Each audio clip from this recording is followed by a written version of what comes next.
Hello students, कैसे हैं आप लोग। तो ब्रेक थ्रू पॉइंट के प्लेटफॉर्म पे मैं विकास सिंह आप सभी लोग का स्वागत करता हूं। और स्टूडेंट, मैं यहाँ की फिजिक्स फैकल्टी हूँ और इससे पहले के वीडियो में हमने डिस्कस किया था कि एनडीए के लिए फिजिक्स में क्या क्या इंपॉर्टेंट टॉपिक है। स्टूडेंट, अगर आपने उस वीडियो को नहीं देखा है तो जरूर आप हमारे चैनल से, ब्रेक थ्रू पॉइंट के चैनल से आप देख सकते हो उसको। तो स्टूडेंट, आज के इस वीडियो में हम उसी के आगे, कल हमने लास्ट क्लास में सिलेबस डिस्कस किया था, अब उसी के आगे हम कंटिन्यू कर रहे हैं। आज के इस वीडियो में अपना पहला चैप्टर स्टार्ट करने वाले हैं स्टूडेंट, जिसका नाम है मोशन। तो मोशन की बेसिक नॉलेज सबको होनी चाहिए। किसी किसी साल एनडीए में कुछ क्वेश्चन डिफिकल्ट आ जाते हैं मोशन के, तो वो हमें देखने, जैसे 2023 का पहला पेपर था, उसके अंदर कुछ क्वेश्चन एनडीए ने कुछ क्वेश्चन मोशन के ऊपर डिफिकल्ट पूछा था। तो वो सब चीजें हमें समझना है स्टूडेंट। तो उसी से रिलेटेड, एनडीए से रिलेटेड, उससे नाम देखिए, एनडीए में बहुत ज्यादा डेप्थ में फिजिक्स नहीं पढ़ना पड़ता। तो जितना एनडीए के लिए इंपॉर्टेंट है वही चीज हम आप अपने इस सीरीज ऑफ लेक्चर में कवर करेंगे। ठीक है स्टूडेंट, तो चलिए आज के अपने इस वीडियो को शुरू करते हैं। और स्टूडेंट बता दूं, ब्रेक थ्रू पॉइंट एक प्रीमियर डिफेंस एकेडमी है, और अगर आप किसी भी डिफेंस कोर्सेज की प्रिपरेशन कर रहे हैं तो जरूर आप नीचे दिए नंबर पर कॉन्टेक्ट कर सकते हैं। ये आपके लिए काफी बेनिफिशियल होगा। हमारे रिजल्ट्स काफी अच्छे हैं, आप हमारे वेबसाइट पर उसको चेक कर सकते हैं। तो चलिए स्टूडेंट, आज के अपने इस वीडियो को शुरू करते हैं। तो सबसे पहले स्टूडेंट, मोशन क्या होता है। मोशन होता है कि जब ऑब्जेक्ट अपने टाइम के साथ अपने पोजीशन को चेंज करे तो उसे हम बोलते हैं कि ऑब्जेक्ट मोशन में है। जैसे टाइम बदल रहा है, ये मार्कर है, अभी यहाँ है, 1 सेकंड बाद इसकी पोजीशन चेंज हो जाए, फिर 1 सेकंड बाद इसकी पोजीशन चेंज हो जाए, तो इसे हम बोलते हैं मोशन में होना। मतलब टाइम के रेस्पेक्ट में अपनी पोजीशन को चेंज होना ही मोशन हम लोग बोलते हैं कि ऑब्जेक्ट में मोशन में होना। तो इसमें डायरेक्ट मैं अपने टॉपिक पे चलता हूँ। सबसे पहले हमें जो टॉपिक पढ़ना है वो है distance and displacement. Distance and displacement, distance and displacement, ठीक है ना। तो डिस्टेंस एंड डिस्प्लेसमेंट क्या होता है स्टूडेंट, पहले अपने बारे में अपने सोचिए कि डिस्टेंस और डिस्प्लेसमेंट क्या होता है। ठीक है स्टूडेंट, तो देखिए डिस्टेंस क्या होता है। जैसे मान लीजिए कि एक सिटी ए है और एक सिटी बी है, तो इस पे जाने के अलग अलग रास्ते हैं। तो मान लीजिए मैं इस रास्ते से चल के जाता हूं, तो जो भी इस रास्ते का लेंथ है, यानी जो भी पाथ लेंथ है, जो भी पाथ लेंथ है, वो आपका क्या कहलाता है, वो आपका डिस्टेंस कहलाता है। जो भी अगर आपसे बोला जाए तो क्या होता है डिस्टेंस, मतलब क्या होता है, डिस्टेंस मतलब होता है total path length. Total path length को अगर आप जोड़ देते हैं तो डिस्टेंस कहलाता है। और इस डिस्प्लेसमेंट के लिए क्या करना होता है, डिस्प्लेसमेंट के लिए आपको केवल इनिशियल और फाइनल पॉइंट देखना होता है कि मोशन कहां से शुरू हुआ और कहां पे खत्म हुआ।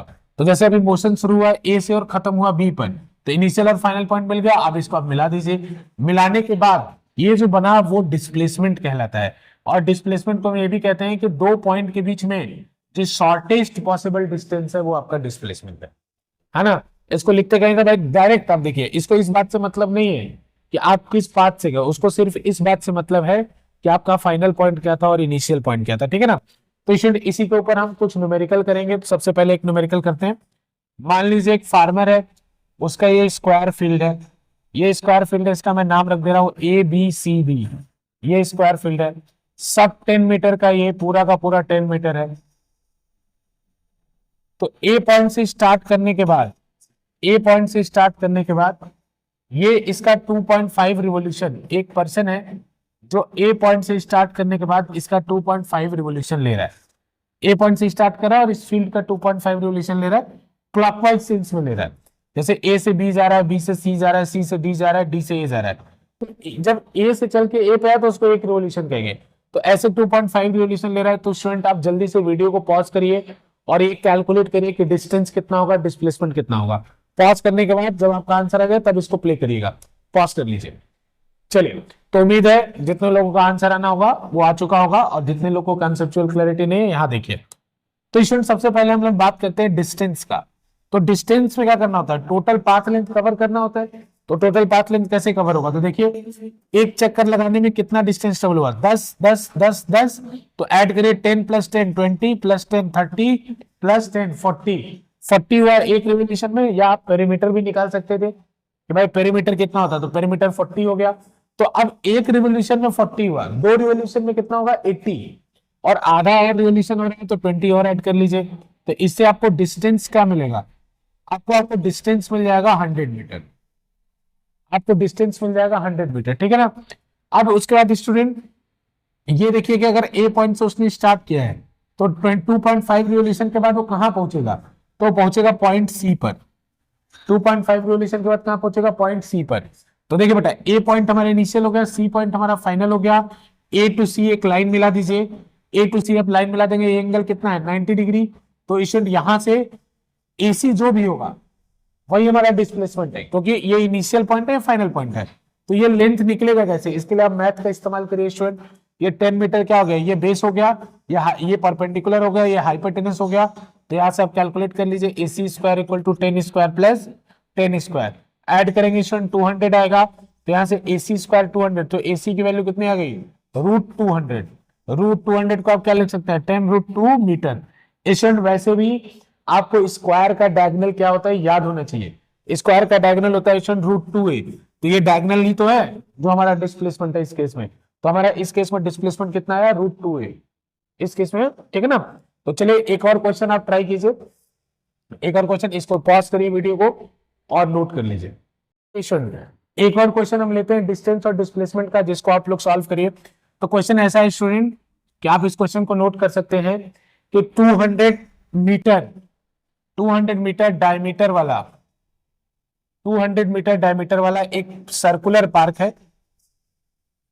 200 मीटर डायमीटर वाला एक सर्कुलर पार्क है। कोई पर्सन इसका 30 सेकेंड में 1 रिवोल्यूशन कंप्लीट कर रहा है। 30 सेकेंड में 1 रिवोल्यूशन कंप्लीट कर रहा है। तो आपको बताना है 3 मिनट 45 सेकेंड बाद, 3 मिनट 45 सेकेंड बाद उसका डिस्प्लेसमेंट क्या होगा। 3 मिनट 45 सेकेंड बाद उसका डिस्प्लेसमेंट क्या होगा, ये आपका क्वेश्चन है। कि एक पर्सन है, एक 200 मीटर डायमीटर वाला पार्क है, उसका एक रिवोल्यूशन 30 सेकेंड में ले रहा है, तो 3 मिनट 45 सेकेंड बाद उसका डिस्प्लेसमेंट क्या होगा। आप वीडियो को पॉज कीजिए और सॉल्व करिए, और जैसे ही हो जाता है फिर आप क्लिक करके इसका सोल्यूशन देखिए। चलिए, तो जिनका होना होगा हो चुका होगा। अब चलिए इस वीडियो को हम लोग देखते हैं ये क्वेश्चन को कैसे सॉल्व करेंगे। तो स्टूडेंट एक बात देखो, पहले वर्बली देखते हैं, उसका दूसरा तरीका भी है, पहले वर्बली देख लेते हैं।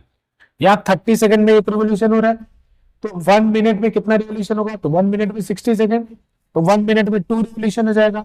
तो 3 मिनट में कितना रिवोल्यूशन हो जाएगा, 6 हो जाएगा ना। तो 3 मिनट में 6 रिवोल्यूशन हो गया। उसके बाद भी 45 है, 45 को क्या लिख सकते हो, 30 प्लस 15, तो 30 में एक और हो गया, तो 6 प्लस 1 7 हो गया, और 15 में कितना होगा, हाफ। तो टोटल रिवोल्यूशन कितने हो गए, 7.5 हो गया। अब अगर 7.5 रिवोल्यूशन हो गया और ये सर्कुलर पार्क है, तो मान लो आपने यहां से स्टार्ट किया है, तो 7 चक्कर लगाओगे तो यहीं पहुंच जाओगे, और आधा और लगाओगे तो यहां पहुंच जाओगे, जो कि डायमेट्रिकली अपोजिट पॉइंट होगा। तो यहां जब पहुंचोगे, ये पॉइंट बी मैंने कह दिया, तो डिस्प्लेसमेंट क्या होगा, तो ये स्टार्टिंग पॉइंट तो यही था, फाइनल पॉइंट एंडिंग पॉइंट क्या हो गया, बी हो गया। तो इन दोनों के बीच में लाइन मिलाओगे, जो उस लाइन का लेंथ होगा वही डिस्प्लेसमेंट होता है। तो ए से भी लाइन मिला दो, तो इसका लेंथ कितना आएगा, डायमीटर के बराबर ही आएगा, तो ये भी तो डायमीटर ही है। तो डिस्प्लेसमेंट का आंसर कितना आ गया, 200 मीटर। अब अगर कुछ लोग इसको समझ नहीं पाए, तो उनके लिए एक और तरीका है। अगर ये 30 सेकेंड में एक रिवोल्यूशन ले रहा है, तो आप यूनिटरी मेथड लगा लो।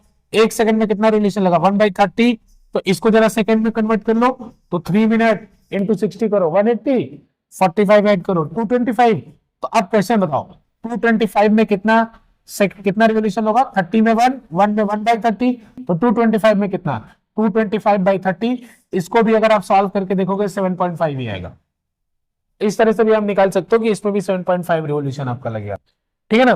तो इसमें 7.5 रिवोल्यूशन, तो आपका आंसर कितना आएगा, ये आपका आंसर आएगा 200 मीटर, ठीक है ना। एक लास्ट क्वेश्चन करते हैं स्टूडेंट, एक लास्ट क्वेश्चन करते हैं, और उसके बाद हम लोग इस आज के अपने इस छोटे से वीडियो को खत्म करेंगे। फिर नेक्स्ट क्लास में इसी के आगे हम कंटिन्यू करेंगे। तो स्टूडेंट नेक्स्ट क्वेश्चन एक सर्कल से ही रिलेटेड है, वो हम लोग करते हैं। तो मान लो स्टूडेंट क्वेश्चन ऐसा है कि एक सर्कुलर पार्क है, इसमें 4 पॉइंट इक्वी डिस्टेंट रखे हुए हैं, ए बी सी डी।